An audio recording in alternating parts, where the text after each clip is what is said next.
All right, we're here on Red Belt Podcast with Dan. Tell us a little bit about yourself, Dan. Let's see. I have been doing martial arts for 40 years, a little over 40 years, and I have a school in Northern California. Um, kind of it's about an hour north of Napa. So if you know where the Napa Valley is, that's where my school is at. And we have two locations, sort of. We have our main location, and then we have a little pilot program. It's essentially almost like a Parks and Rec kind of a gig, but really small potatoes on that one. The town where my school is at is a little over 1,000 people, and we pull from about 8,500 total. And our population at our main location is currently 237. Um, Trying to think of what else. I mean, that's massive for that population size. Everybody tells me that is it a place bigger than that? It's like, oh well, I have 50 students, but I'm just in a town of 20,000. It's like, Um, I think it's sort of relative, like we have, I don't have a lot of martial arts school competition. There are other martial arts schools in the area, but I don't know if they're necessarily professional with how they run their stuff, and it's more of a hobby yeah. in some A- cases. And I think that's Average martial arts school is not very professional. That's one point of having the podcast is I would say most of them don't run as a real business. Um, yeah. I don't want to frame it as like that's a bad thing either. Like they're serving a need and they're serving a niche in the community, and I think they're valuable. They're just doing it in a different way. Sure, and I started that way. I started teaching at a university club for free, and Okay. a lot of people did. Um, However, I feel like with COVID shut over half down, and like to me, especially one, if you want to be able to to be able to serve more people, to be able to provide for your coaches, things like that, then you have to be able to have a more organized, professional um, spot. But yeah, I mean, there's all types. But yeah, if you're here watching this, if you're developing yourself in your business, then that by itself puts you ahead of a lot of people. And I do feel like it is kind of excuse when people use the size of their town. Because most of the places, it's been a while since I did the math, but I looked at a lot. I compared several different cities, and remarkably, most of them are almost the same in terms of population to school ratio. So if you take somewhere like Houston or LA and you compare it to a lot of small towns, a lot of like it's very close because um, yes, there's way more people, but there's way more schools too. So it's like the opportunity is still there if you're in a small place. Yeah. I mean, it depends on your demographics. We have a good number of families that are here, and the families are looking for things for their kids to do. A lot of the people that live here work in wine country, so the jobs are tourist based, but they pay pretty well. Even though the county that I'm in is, I think it's the 10th poorest in California. Mm. So it's that California is has its ups and downs, but there's a lot of people here that are really looking for something that to get their kids, and we have a fair number of adults that are involved in the school too. I think we're about 55% kids, 45% adults. So That's a really good split.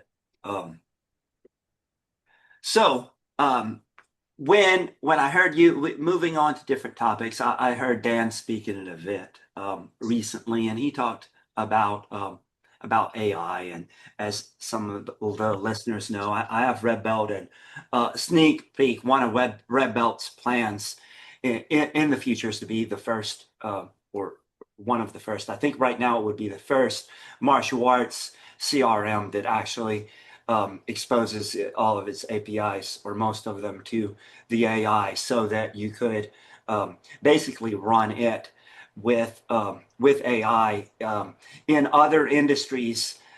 It's not unheard of. There's major players doing this, including Facebook's going that direction, like people that big. So it's a big thing, and a lot of people don't even understand what I just said. So that's one reason I don't talk about it that much. But maybe Dan, you could explain what I'm talking about and how that makes any sense and how anyone might want that or want to use it. Okay, so for to go backwards a little bit, we met at Dave Kovar's Satori ProMac International in Sacramento a few weekends ago. Hmm. And one of the things that is always really cool about Kovar systems is that they really dive deeper into connections and creating positive environments for not just uh, the instructors, but your clientele. It really takes the customer service side to the next level. But then on top of that, it's not all about numbers and money. It's more than that, and I think that's something that's really special about that event.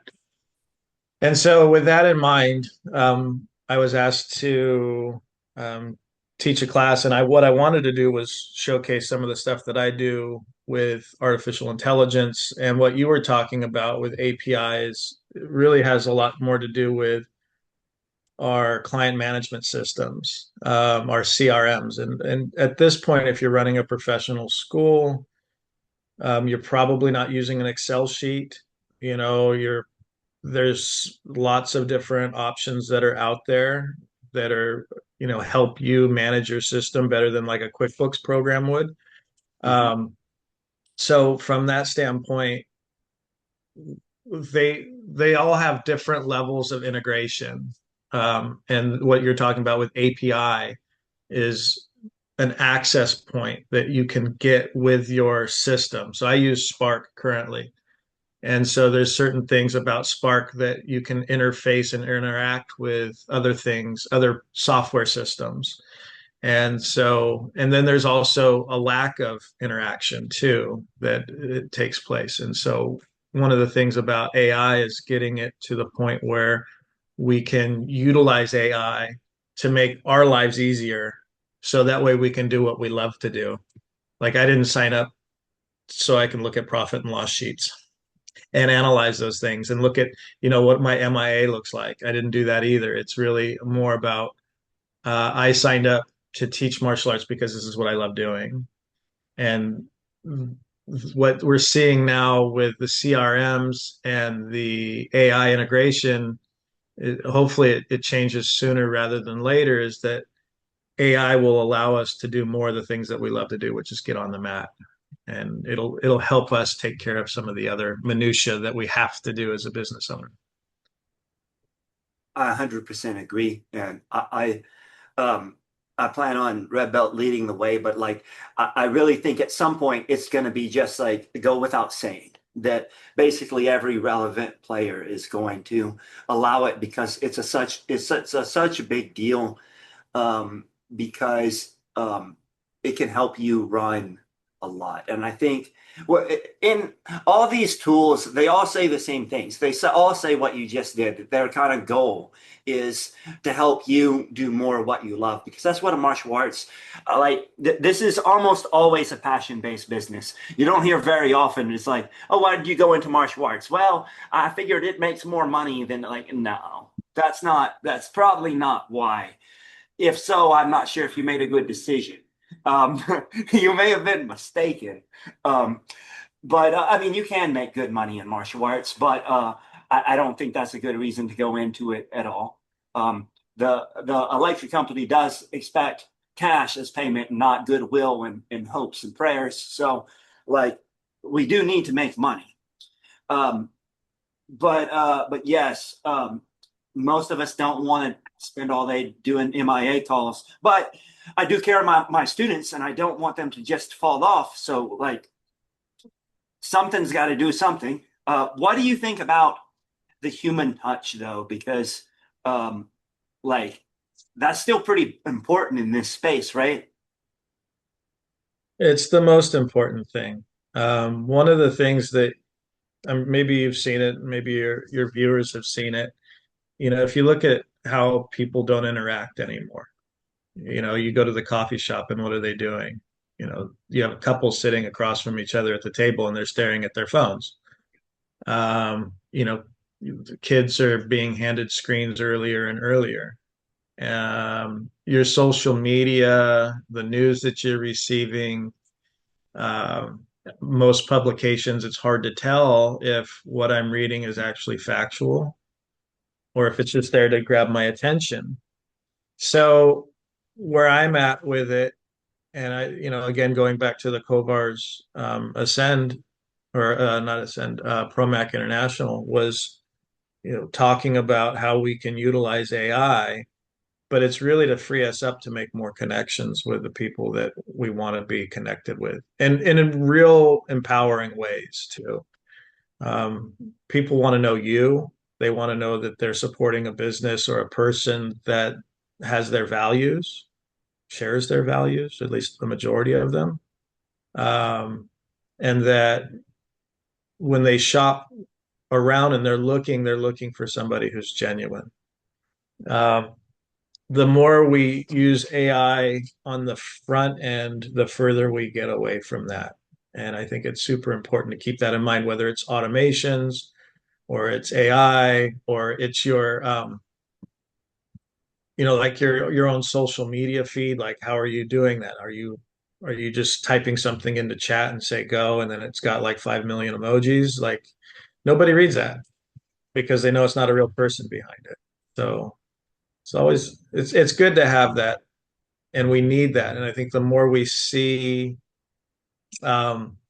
the more we see things shift towards the fake, the artificial, the more people are going to gravitate towards what we do as a martial arts business, as a place where people can congregate and develop community together.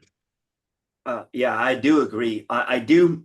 I personally think a lot of people are using AI the wrong way.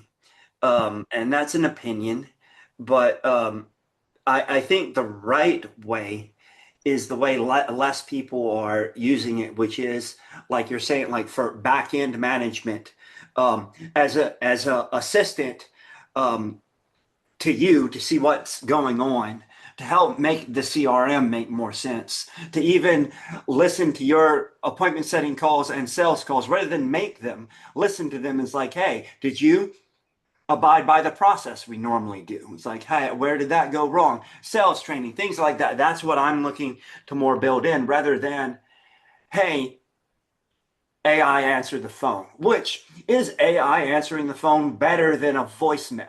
Maybe. I'm not sure. I'm leaning towards yes. But it sure isn't better than you answering the phone. That's for sure. Um, and we're going towards a direction where I do think a lot of people are going are instead of using it as a back end tool that like are not doing that stuff at all, and instead are using it as a front end tool. There for their posts, it's not their words anymore. It's like, hey, AI, type up something about martial arts, and it's all looking the same. It's not real stories and successes of your students. It's not like a real thing. It's like, and at a glance, it doesn't look that bad. And it isn't that bad, but it isn't genuine. And it's just general fluff. Oh, martial arts takes confidence. And it does. But like, that's now just a generic, plain thing. And like, that's not going to be a great brand for you long term. And same thing like, oh, can AI set an appointment? Yes, but if you've got a good appointment setter training, you know it's not about setting the appointment anyway. It's about building a connection to help them show up, want to sign up, and starting the connection process. And the AI is probably not going to build a very good connection with them, though it could go through admin stuff for you. Um, so, what are your thoughts on that? Are you feel similar to that, or So I think that you are correct, that the in-person, especially your forward-facing interface. Like your first interaction should be with a person, ideally. But that's not always possible. A lot of us in this industry, especially where owners, operators were taking care of cleaning the bathrooms, we're mopping the mats, we're answering phone calls, doing profit and loss. There's all these different things. And if I'm on the floor teaching a class, I'm not going to stop to answer the phone. Mhm. I'm worried about the people I'm teaching right now. So having those backup systems are really important. Would I prefer to have a person on the phone when I call? Absolutely. It doesn't matter who I'm calling. You know, if I'm calling the cell phone company or customer service for one of the utilities, or it doesn't matter, right? I want to talk to a person. It's just so much easier and faster sometimes.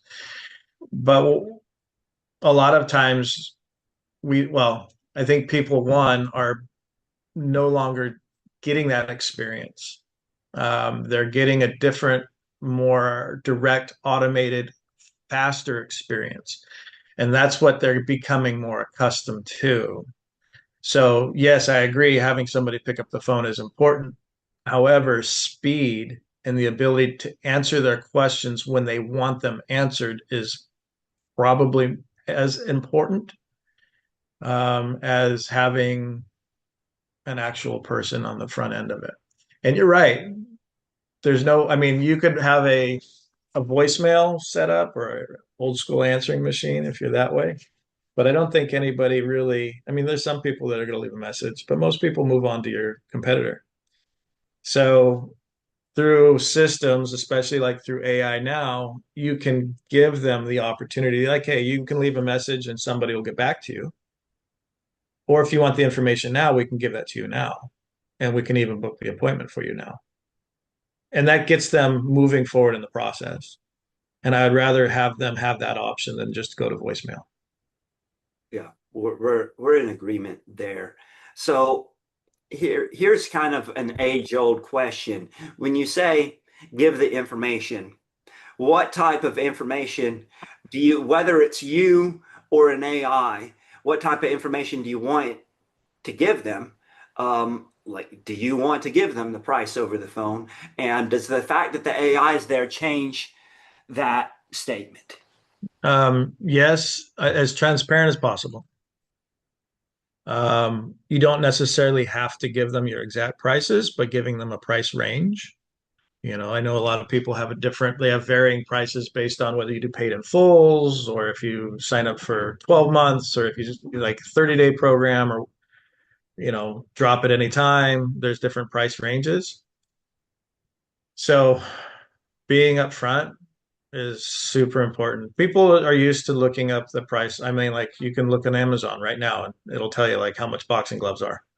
You don't have to go asking, like you don't have to like search for it. It's right there. And so by obscuring those numbers, obscuring the information that they're going to be wanting anyways, it creates a level of um, uncertainty, lack of trust. And right now, it's, I think, more important, more than ever. And again, going back to our original statement about AI being, making people not know what the truth is anymore, we really need to make sure that we're trust forward, that we're honest about what it is that we're presenting. I know the old way was like, I'm not just a number, right? I'm not going to just give you my prices because you won't understand until you come in on the floor and do it. Um, if you're doing everything you're supposed to do in terms of marketing, in terms of um, social proofing, making sure you got great reviews, you put your price up there, they're going to show up because of you, right? They don't, we're not living in a cave, teaching martial arts in a clandestine manner anymore. It's all out in the open. They know everything about you anyway. So why don't you just throw the price out there and, you know, let them see it? What I've heard before, and it's one opinion on that is, it's like the second you tell them someone the price, you're asking them in their head to make a buying decision. So that basically you say, hey, it's 150 a month. Now they haven't seen you. Once again, maybe they've seen you on social if you've done a really good job, but maybe they haven't deeply researched you, and you're asking them to make a buying decision. then, and that's not the step at which you really want them to make the buying decision. And so the easiest decision is like, oh no, I'll call my competitors, and and then they either do one or two things. They either just go with whoever, race to the bottom, whoever is the lowest, or they go with the person that won't give them the price because they're like, well, I'm interested in this person and I don't know, so I have to go in, and they sign up there. And so that's the counter argument. What do you feel about that? Do you feel like it doesn't matter? Because some will come in anyway, no matter what. You have the highest price in town and they know it, and some will still come in and sign up, obviously. But is it a relevant problem there? I don't think it's the same. I think that was the old way of looking at it. People want to be informed. They want to know what they're getting into. And one, if somebody's going to go shop around and try to find the lowest price, that's okay. They should go find the lowest price. I mean, if price is the determining factor, why would I want to strap them for more than what they're able to pay? Mhm. I mean, if I'm charging 205 or 250 a month or whatever, and they can really only afford $100, and then they're going to come into my school and they're going to do the trial or the free class or whatever, and it's a real bait and switch kind of tactic. I think it's kind of, I mean, I don't know. I know there's people that do it and they swear by it. I would rather just be upfront. I think being honest, and we live it. I mean, we work in a industry where we talk about integrity, you know, honor. These are key features of what we do, but yet we're going to be sneaky about our pricing structure, and we're going to be sneaky about how we're presenting that to the client. Well, we're making a buying decision. I'm not telling them to buy anything. I'm just saying, here's my price. You want to go to somebody who's cheaper? Go to someone who's cheaper. It's okay. So you bring up, I think, with this viewpoint, it's relevant information since you put your price out there anyway. So what do you guys charge? Are you closer to the 200, 250? So closer to the upper end of Yes, most of my students are paying on average about 200 a month. okay. So that is, I would say, a little bit closer to the upper end. The 200, 250 is closer to the upper end of the industry. Yeah, people that want to do a paid in full, there's a discount. If they want a 30-day out, it's more. But it's I give them options, and I'm very upfront about. I give them a price range, and we do a free trial class so they can come in, they can check it out. So you would Uh, tell them what it's Between 160 and like most of my students, which is true, most of my students pay between 160 and 220 a month. And as a parent, or as a not just a parent, but just as a potential client, whether it's teen or adult, I want to be okay. Does that fit inside my pocketbook? Am I going to be able to make that budget? And as a parent, I don't want to take my kids someplace, have them love it, and then have to turn around and tell them, I'm sorry, Timmy, you don't get to do class because, dad can't afford 205, but, he can't afford $99 at the Y. And that's, hey, they're training somewhere and that's good. They're hopefully they're getting a good experience at the other location. But yeah, they come in and they love the class, but they can't do it because of finances. It doesn't, hey, what are you going to do? Like get it lower on the price? Are you going to make it different for like, are you going to give them a deal where you're not giving your other students the deal? It's, yeah, I don't, I don't personally like that. yeah, There's definitely places that do that, but I don't like that personally. don't recommend. Yeah, I don't recommend that at all. So what do you think about very like hugely lower priced options? So like say if you are somebody in that about range, that it's say 200 ish for most of your programs, but then they have a $60 a month program that's like one weekend a month or something like that. And now you do have this lower option and you have something to tell people. Now you can say, hey, it's anywhere from 60 to 200 a month on the phone, but that's not really, it is something, but like it's not exactly what a lot of people are looking for, but it is something for, I mean, now you're cheaper than the Y and you have something for them. Like, what do you think about programs like that? Is that not something worth offering? Is that I, just a dishonest tactic? What is it? so there's a number of different ways you can think about it. I think from a forward-facing point of view, it's not something that I promote. It's not something that I advertise. There are times where I will make that happen, like a once a week program instead of a two class a week program for a reduced amount, but not because of finances. It's really more because of their schedule doesn't match.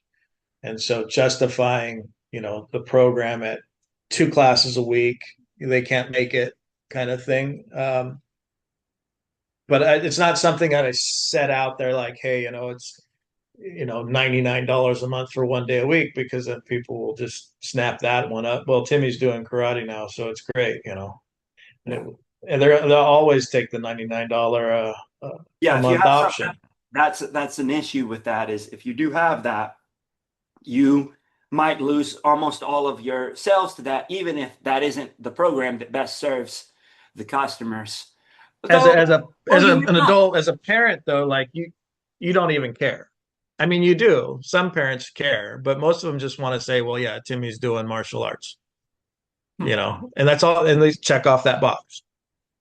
And so, are you going to put that as your forward facing option? Yeah, I would not. I think that would be a mistake.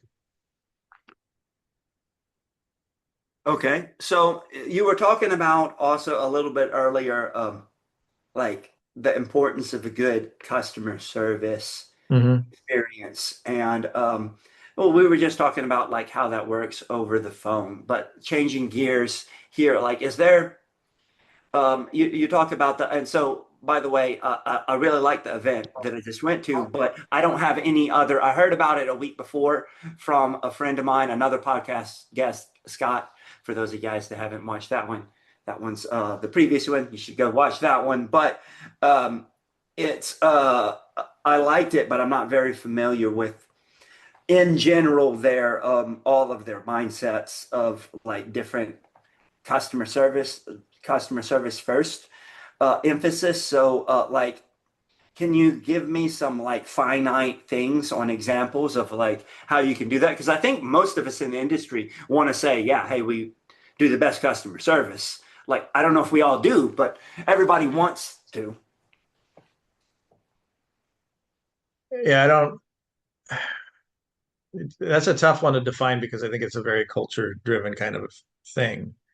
Your school's culture might be focused on a very niche environment. So if we're talking about people that are trying to maybe level up their program, level up their school, improve, change how they're doing their systems, maybe, um, it really comes down to communication with your clientele. Something that I touched on at uh, at the presentation was micro touch points. And little micro connections are super important.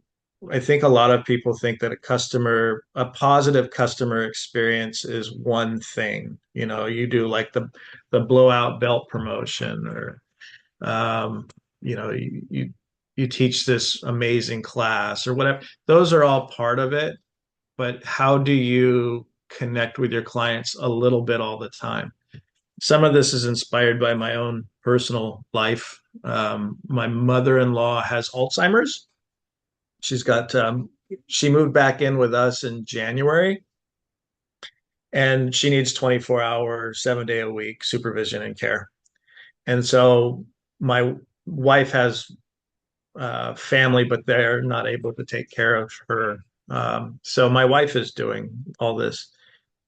And so that's impacted our ability, husband and wife ability, because we also have two younger kids too. It impacts us on how, like, okay, let's go out, let's go do something fun, let's have a weekend together, whatever. It's difficult to find somebody to take care of Nana. So um, what we've switched over to, instead of just throwing up our hands and saying, well, our marriage is doomed to fail until, or maybe it lasts or whatever. We've just created like these little micro moments, go out to coffee this morning, go out to lunch tomorrow. It's just little like 30-minute touch points, hey, let's hang out. Let's sit down. We'll put our phones down, at the coffee shop this morning. That was where I came up with that one because I saw the couple across from us and they were both on their devices. And I thought, how nice it is to be able to sit there and actually like look at my wife and you look at me and we have conversations, which that doesn't always happen. When we're looking at our clientele, how do we do that for our students? I think first it's really caring about them, caring about their goals, making sure that we know what their goals are because they change over time. Typically we just ask, a lot of schools will just ask at the beginning when they sign in, they do their sign in sheet, their release of liability. What are your goals for martial arts? Well, Timmy needs confidence. There's a point where, okay, in the beginning, confidence is where he's at, but 6 months later, Timmy might be needing some humility lessons, because we've done too good of a job. So just sort of keeping up with that. And how do you find out about that? Well, we find out about that through communication, and you can automate a lot of that, which I do. It saves us some time. In fact, every time that the students level up with their belts, they get to fill out another form, and that adjusts how that form goes right into our system, and it'll change what their points are. Well, I really need them to work on empathy or whatever the next thing is. And so it's important for our coaches to notice that and then to also make sure that in class we're delivering those things. If we don't do that, we're going to perform really good for the first 6 months. And then we do too good of a job and then they leave. Yes. And interestingly, somewhere around there is in almost industry wide where a big fallout point is. So, and it could be having something to do with what you're talking about is around 90 to 60 days, you'll see a lot of students um, disappear I or think the sad statistic was like 9 months. It was the average that somebody's going to stay with you as a beginner student. So, anything beyond that, if you keep them for 2 years, well, great. That's really that's amazing. Can you do that with 250 students though? See, if you have 20 students and you keep them for 2 years, it's easier because you only have 20 students you have to keep aware of. And Mhm. this is where systems and scalability and automation and AI will help. If you have 250 students, good luck keeping track of one, what their names are, but two, what does everybody need? And we want them. I want all of my students to stay for life. I want them to train for because I know what the benefit of it is. It's not a financial. I mean, yeah, it's financial too. It'd be great if they stay for life, but like I want them to have the benefit of martial arts training for their whole existence because it's such a great thing. Agree. So at your event, you were talking about one of the things that you talked about was doing, I believe you had said a weekly is like a survey sort of thing. Am I remembering that correctly? So and you were using some AI to help with that, but you're basically communicating with at least a group of parents weekly. Yeah, so we do multiple touch points throughout the month. Um, our goal once a month is to send a progress report. So each month, every student's getting a unique progress report that is based on their particular needs. So again, using Timmy as an example, here's Timmy, and Timmy's working on his self-defense or his self-control, and this is what I've been noticing. And then I also like to throw it back on the parents. Is there anything I can do to help with your goals or your needs moving forward? Because I think if we go back to the pricing question, am I going to pay $250 a month just for Timmy to learn how to do jump spinning kicks? Probably not. Am I going to pay $250 a month because I have a partner in raising my child? Absolutely. Like and I don't teach my own kids. I was telling one of our coaches, David, the other day, like my son's name is Maceo. And I'm like, hey, Maceo's not cleaning his room. Can you talk to him? Because he won't listen to me, and I know how to do all the, the manipulation and encouraging and positive redirection, and he won't listen to me. So, Coach David's over there. Hey, Maceo, you got to clean up your room. What did he do? Went home and cleaned his room. So, those are the things that, we want to see at least once a month, that back and forth with the parents. We're doing more with um, spotlighting and videotaping, that's old school, recording, and sending out highlight reels, especially to the orphans. We got a bunch of people that just drop their students off, they drop their kids off, and they go to the coffee shop or they sit in the car and they wait. And so I want them to be able to see what it is their kid is doing while they're not there. um, so we're doing more of that. um, there's a few other like little tiny touch points, just like, in class, going over the parents after class, pumping up their kid, tell them how we see a difference, not just to the kid, but to the adults too. I'm using kids because I think it's a little simpler, but, just walk over and say, I see this. I've watched Timmy just like really improve on his self-control. Even pointing it out in the middle of class, like, hey, dad, who's on his cell phone? Did you just see that? Did you see how Timmy's standing perfectly, straight and still and looking at that self-control? Those are those are things that would step into micro touch points into that category. Yeah. Um, the pointer you just gave on the videos, we're doing the same thing there right Mhm. now, and that's I think that that's an underrated thing that not many people are doing. And I'm looking to build that into our apps and stuff in a way that makes it easier. But you can do it with a cell phone. So um, No special equipment needed. You don't even have to do it professional. Like I got my S24, vertical's better, shoot 15 seconds worth of stuff and send it to the parent. I mean, how long did that take? 30 seconds? It's hardly nothing. most of these touch point things don't take a long time.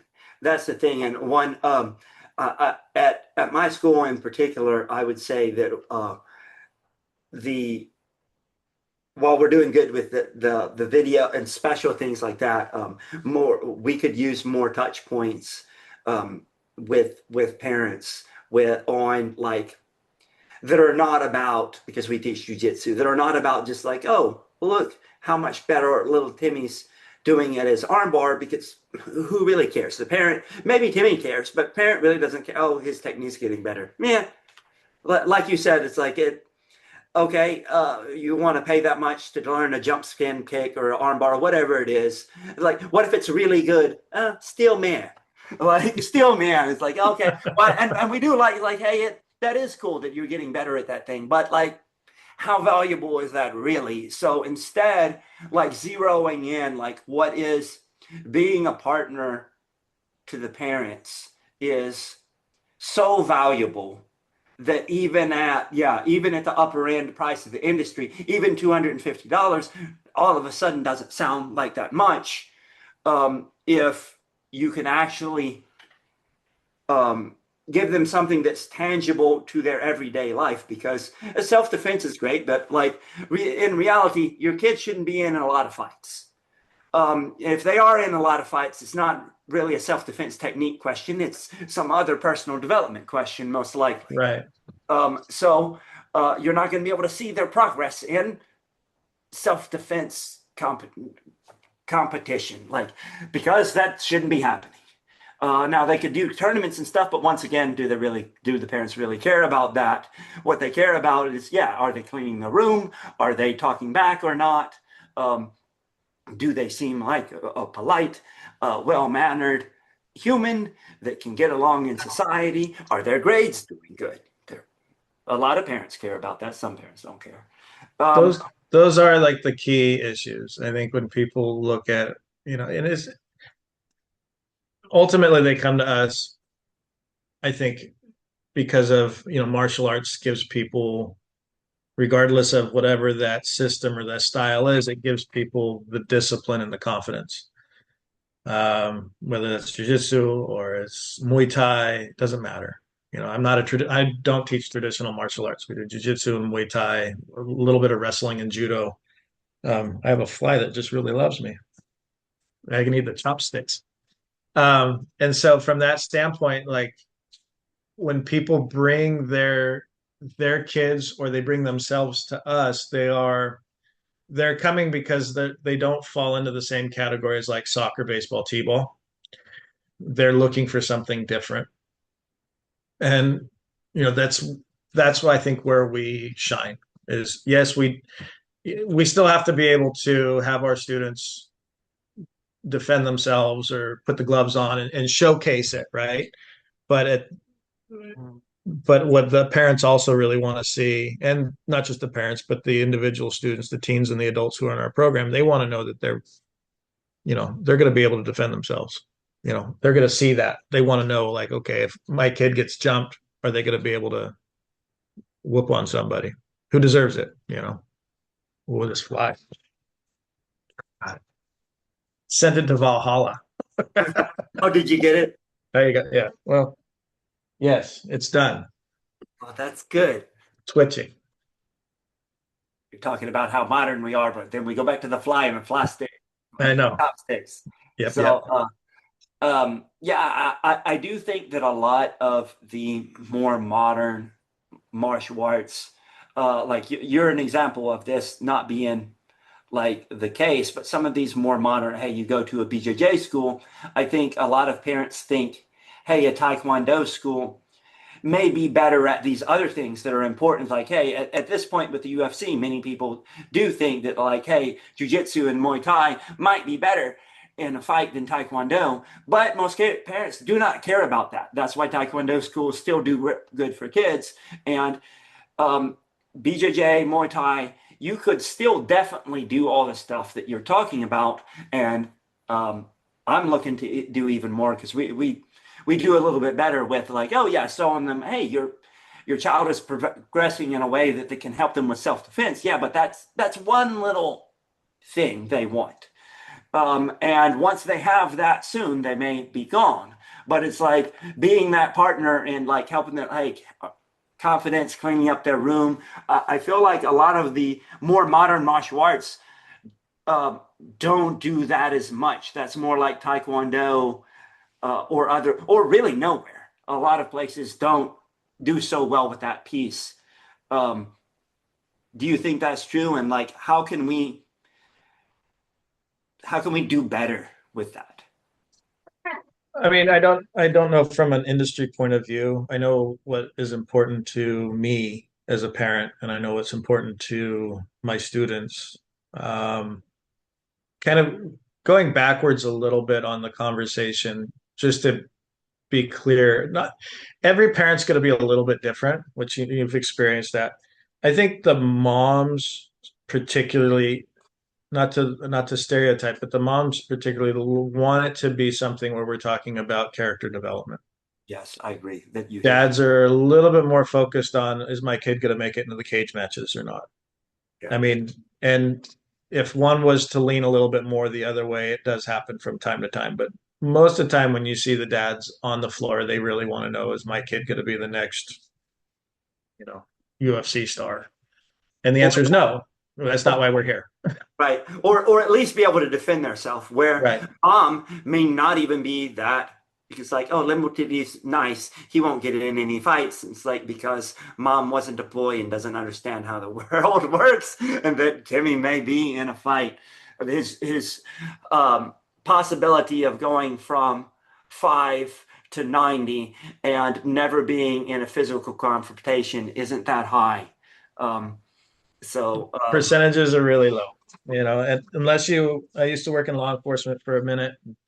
The percentage goes up significantly. So unless you're working in some sort of field where it's, you're kind of putting yourself in the middle of it, then you're probably never going to use it. But you will use things like looking people in the eye, having the confidence to talk to um, the your future partner that you deserve. Um, go out and get the job or be disciplined enough to start your own business. Those are the things that I think as a parent, I this is at my own personal level too. Like all three of my kids, they got good hands. They can throw, they can get people on the ground. They can pin them. They can choke them. I love it. That's not, I don't care. I want them to be um, nice people. I want them to be able to defend themselves. They also need to be able to swim. Those are my three rules. So nice, be able to defend themselves and swim. But the other things are the more important things.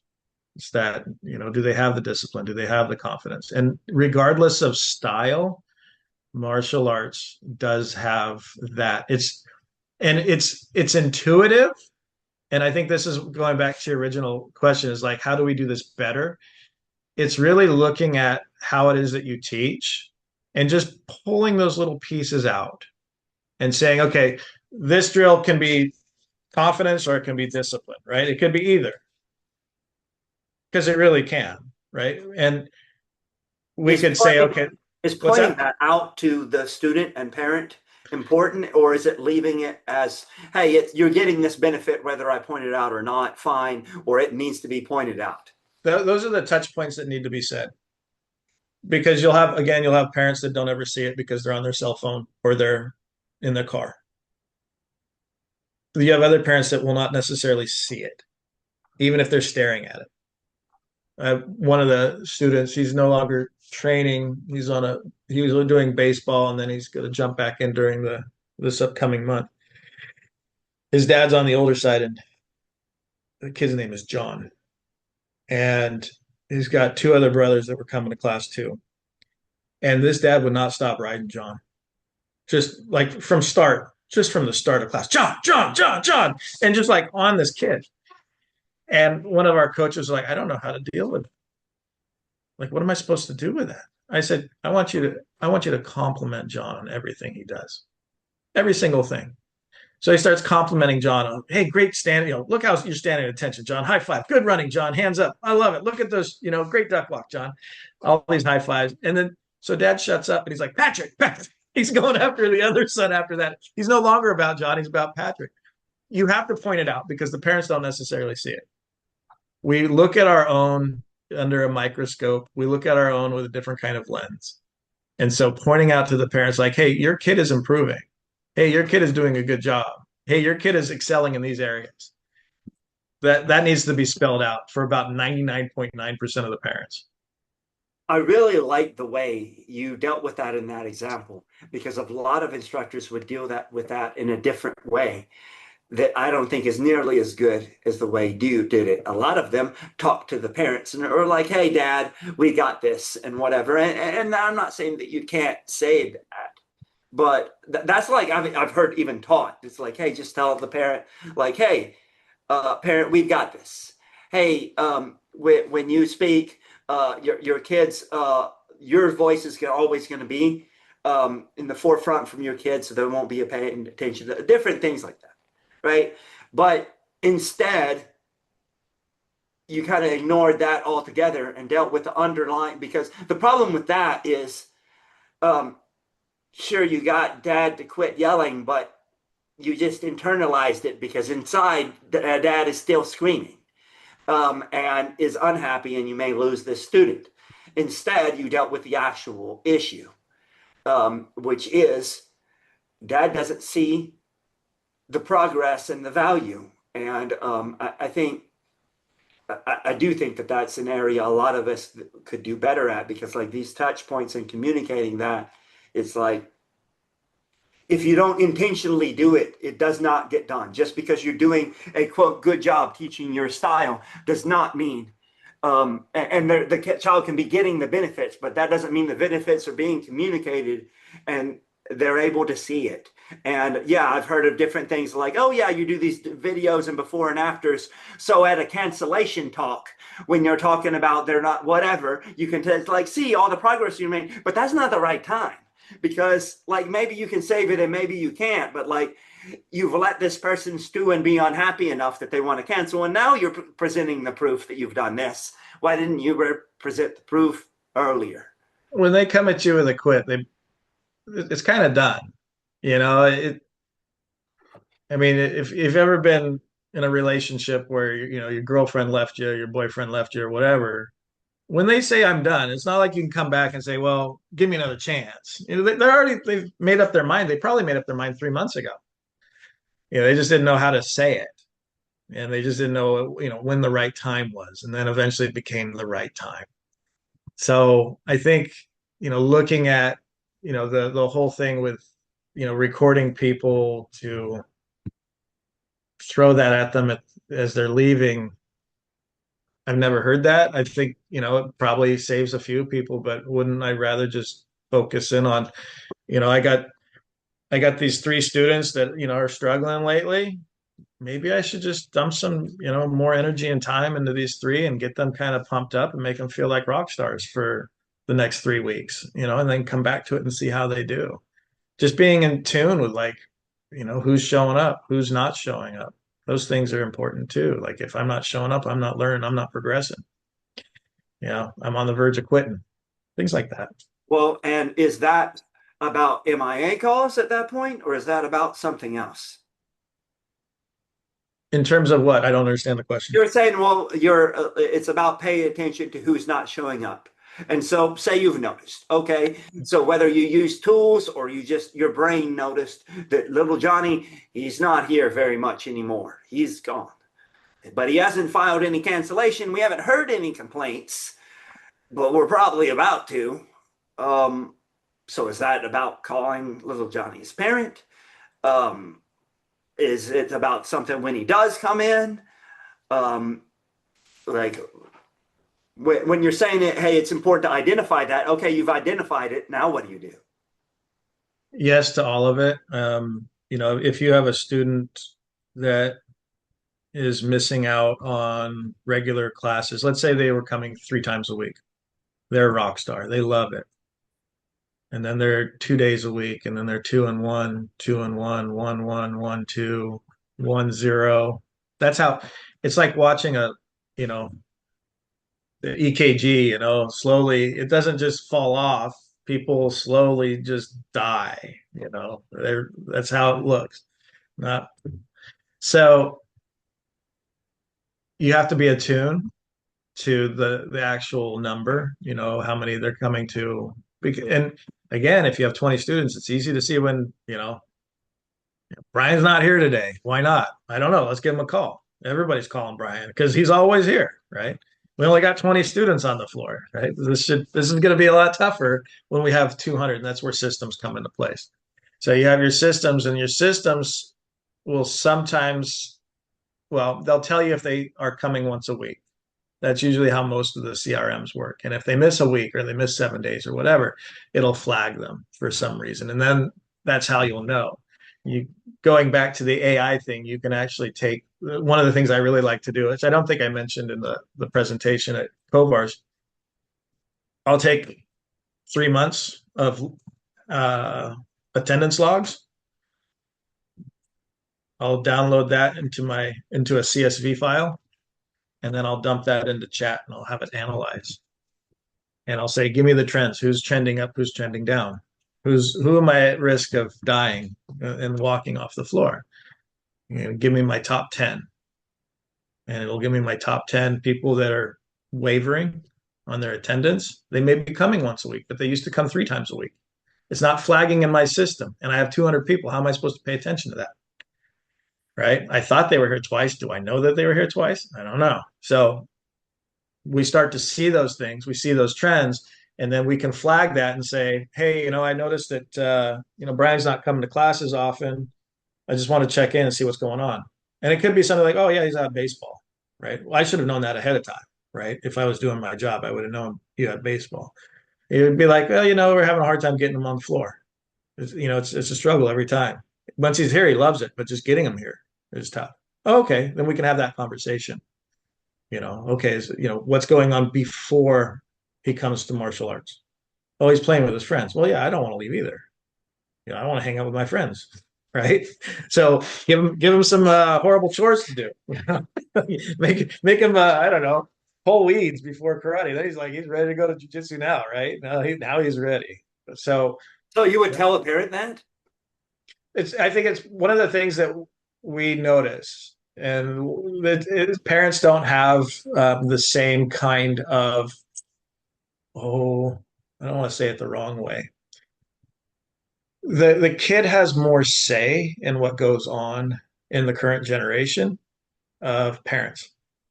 Sure. So I will I don't do in-office enrollments anymore, but let's say somebody's sitting across from me, and I've had parents in the past look at their 4-year-old and say, "Well, do you want to do this, Timmy?"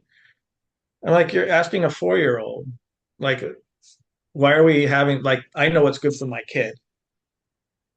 He's going to be 9. I'm still going to choose. Like, I want him to have a say the older they get, but he's 9 years old. Like, I want to know that, yeah, he's having fun, but the other side of it is like, he's going to be doing it because I know it's good for him. I don't ask my kid, does he want to go to school? Mhm. Why do we have these other conversations? Well, don't you want to go to school today, Timmy? Oh, no, no, it's okay. Never mind. We don't have to go to school today. You don't want to go. That's fine. Same thing with martial arts. They'll be doing something else. They get done with school and they're playing with their friends, and then you have to drag them away from that to come do martial arts. And the parents like, I can't get him to come to class because why? Well, because he's playing with his friends. Yeah, I wouldn't want to leave either. So give him something else to do that's not playing with his friends or playing video games or doing screen time stuff. Give him something like, okay, this is the time between school and martial arts. You get a snack, you're going to do homework, and then you're going to martial arts. Or you're getting a snack, and then you're doing, cleanup, chores, whatever. Then you're going to the dojo. Have you Because had talk like that with a parent before? it's coming up every summer. Every summer. What do we fight against during the summertime? Swimming pool, no structure, hang out with their friends and screens. That's our, like, I'm not competing against, they're not leaving me to go to another martial arts school. They're not leaving your school to go to a different martial arts school. Sure. They're leaving you to go Very similar to there. to No, it's like they're with you, but they don't want to go to martial arts because they're at the swimming pool at 3 o'clock, and martial arts is at 5. Well, you're gonna, like, the kid comes in, they're tired, they smell like chlorine, their eyes are all red, and the parents fighting with them all the way to get out of the pool, let's go, we got to go to karate, we got to go to karate.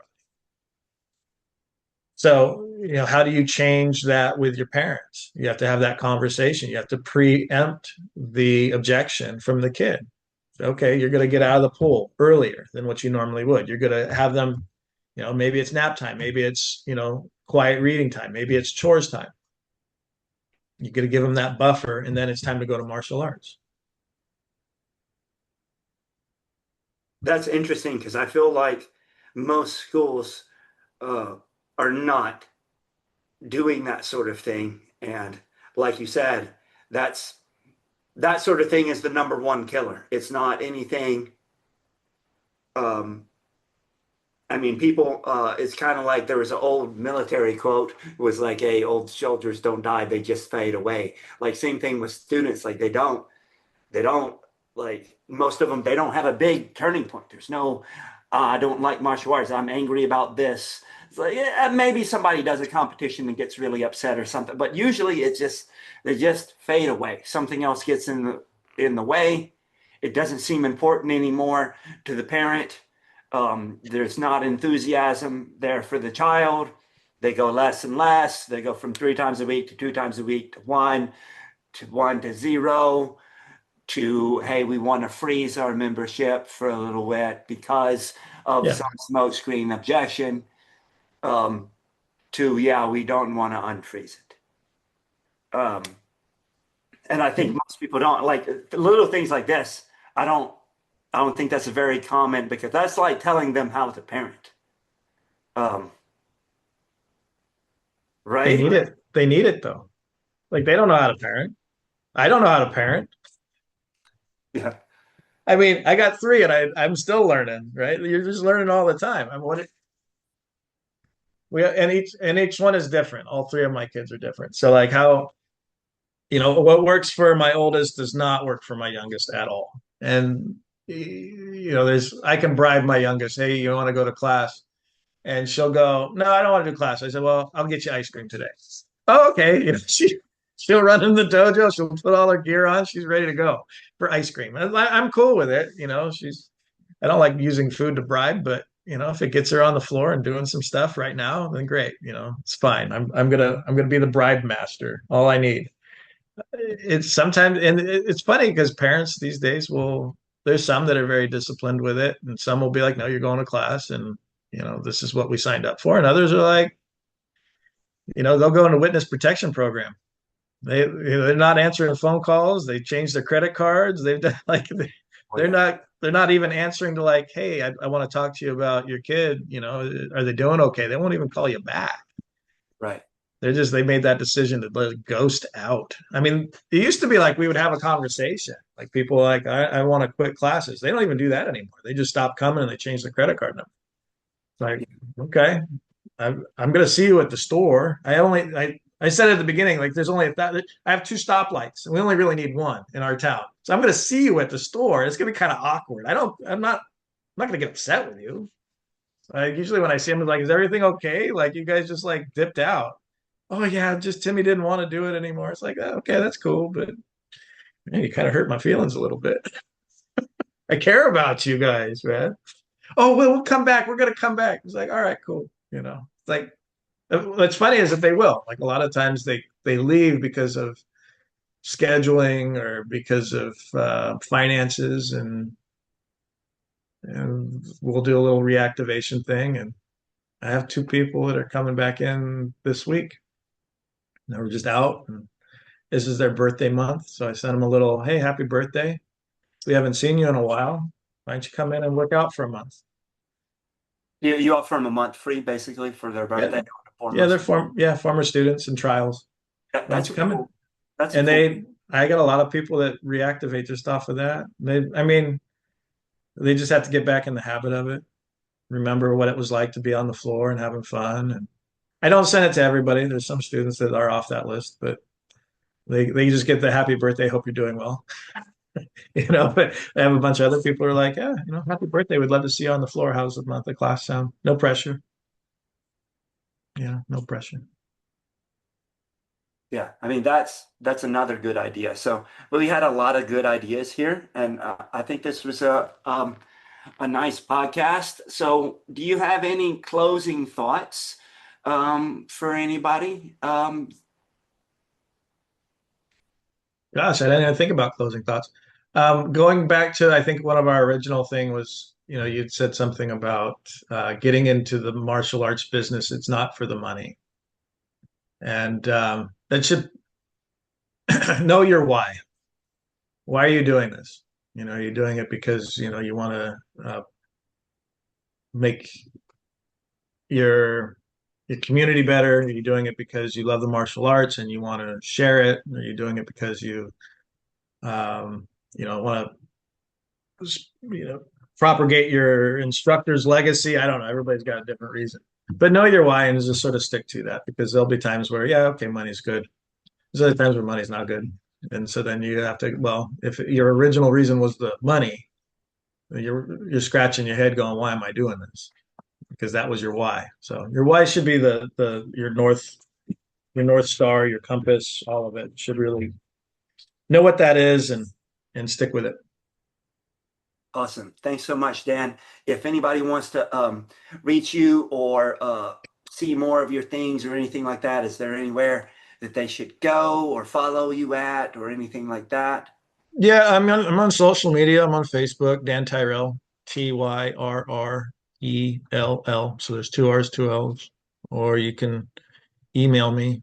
It's HI-YA, Haya, at TYRRELLMA.com. I'm here to help. So if anybody has any questions or wants to know about AI systems, or I don't know, shoot me. You just want to say I disagree with you. That's okay too. I probably won't answer it, but I don't get into social media battles or email battles. I used to. I learned my lesson. I got my blood pressure too high, so I got to keep it down. Awesome. Thanks so much, Dan. Thanks, Brian.